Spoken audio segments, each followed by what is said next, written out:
What we can do is meet with them. I mean, Congress, House of Representatives. Okay. Pag-usapan lang yung issue niyang, pag-usapan namin yan. Ayon kay Senate President Tito Sen, nakapagtataka raw kung bakit unanimous ang naging desisyon ng Supreme Court sa impeachment case ni VP Sara Duterte. Pero kung susuriin mo, baka hindi na talaga dapat ikagulat. Sa 15 justices ng Korte Suprema, 13 ang appointees ng tatay niya, si dating Pangulong Rodrigo Duterte. Kaya kung pare-pareho ang naging boto, malinaw na may konteksto kung bakit ganun ang kinalabasan. Kasi ang nakikita ko na outright solution dito, which could not be called outright, palitan na natin konstitusyon. Baguhin na natin.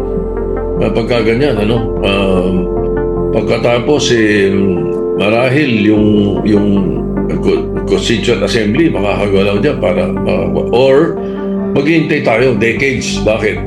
Kailangan ma-retire na muna itong mga Supreme Court Justices na to para magbago kaisipan kasi unanimous, wala man lang dissenting opinion, wala man lang opinion otherwise na meron sinabi na ganito kaya ako bumoto, explanation, wala man lang Dito na pumasok ang reaksyon ni Tito Sen.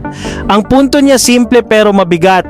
Kung kayang galawin ng Supreme Court ang konstitusyon sa isang desisyon, bakit hindi pwedeng galawin ng Kongreso na siyang may malinaw na mandato mula sa taumbayan?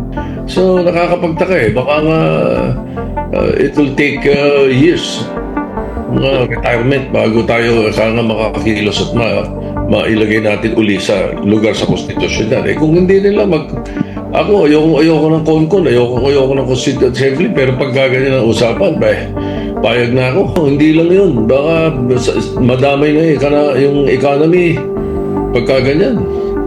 At saka siguro merong isang provision sa Constitution na nagbibigay ng power sa Supreme Court na